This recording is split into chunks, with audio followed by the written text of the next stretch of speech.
Pleasant good afternoon to all. Mr. Williams, thank you for your introduction and the work that you have been doing for the past 2 years.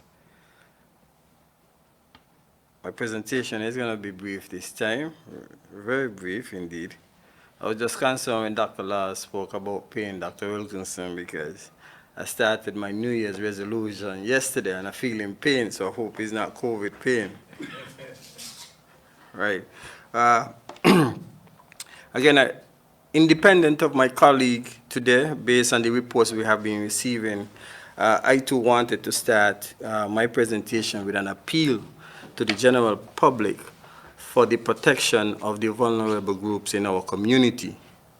And I want to encourage you to apply the non-pharmaceutical measures, do your best to protect your families, those who are elderly at home, and as Dr. Laws would have stated, and Dr. Wilkinson before me, those who have underlying conditions.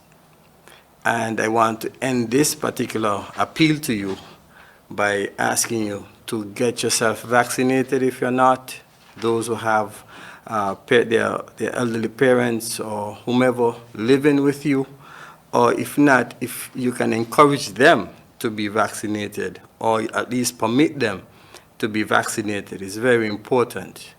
I don't wish for us to have no more death in that particular demographic group, as this is very disturbing and alarming for us as a National Crisis Center, Management Center. Vulnerable groups are one of the groups that we have to protect in our society. And this appeal is for you to protect that particular group in our society. Please, do your best. Do it now. If you're going somewhere, protect yourself. If you're coming back home, do your best not to interact and bring the virus. I don't know how I will feel if I have to bring that virus onto my mother or someone who is elderly, and then a few days later, I am getting a call from the hospital or medical practitioner that this person has died. I think that in itself is very, very disturbing and impacting. I want to bring some good news. While Superintendent Henry would have spoken to the restrictions, I want to speak to the entertainers and promoters. There's some good news on the horizon.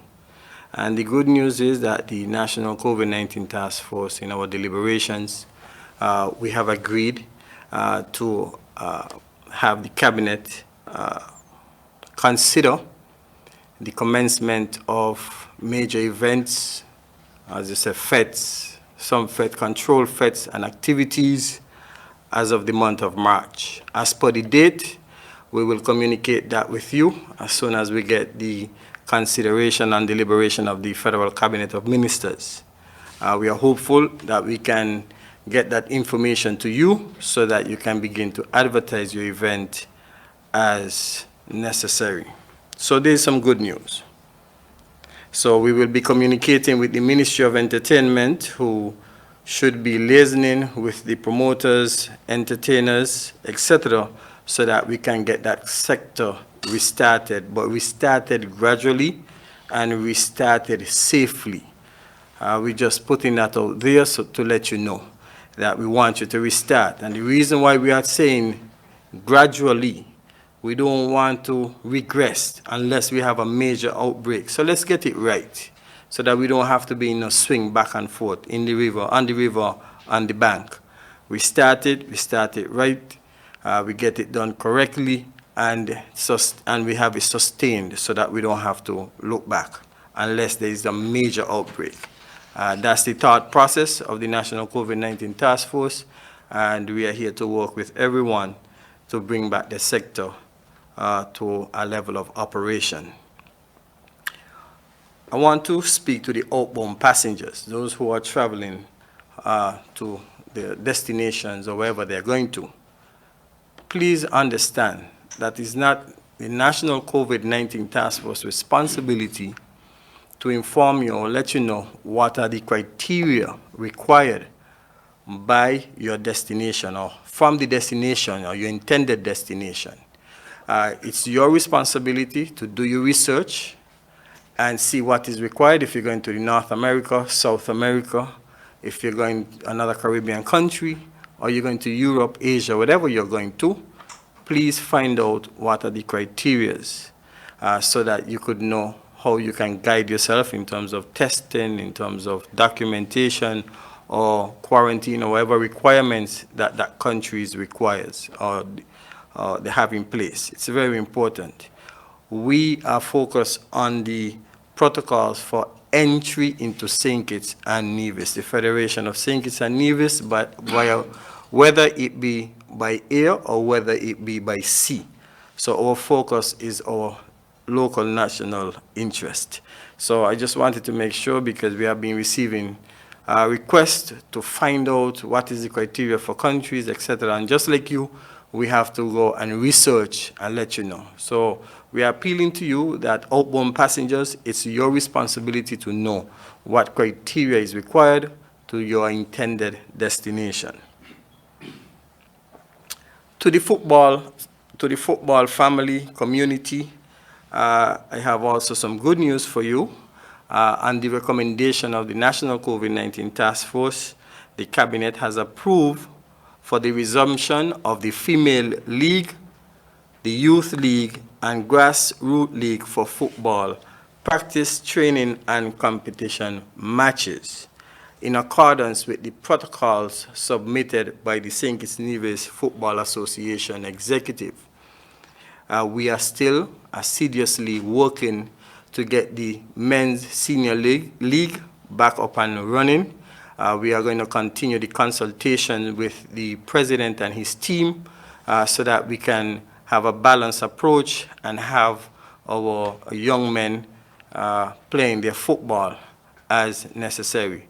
We are hopeful that we can have this resolution as soon as possible so that we can inform the general public as well as the Football Association how soon this can occur.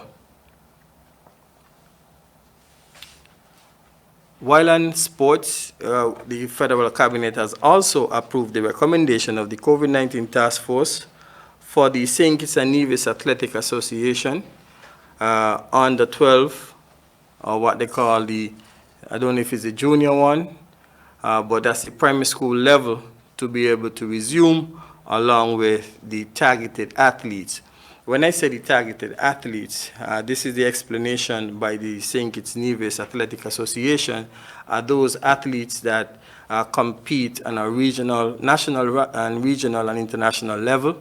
Those athletes are fully vaccinated and they can come together, practice and compete in applying their trade, etc. So we are happy to announce that. We are happy that the Cabinet has seen the wisdom and the recommendation of the National COVID-19 Task Force to gradually resume activity in the sporting community.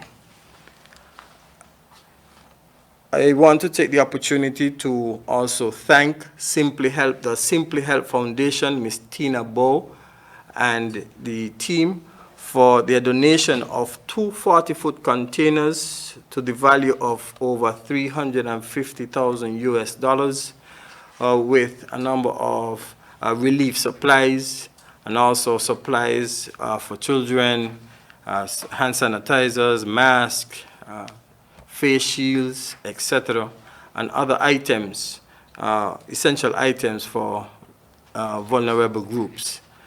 We will be using the Ministry of Social Services, or the Departments of Social Services, to assist in the distribution of these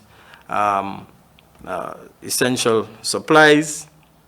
And we will be targeting institutions such as hospitals, medical institutions, let me say that way, medical institutions.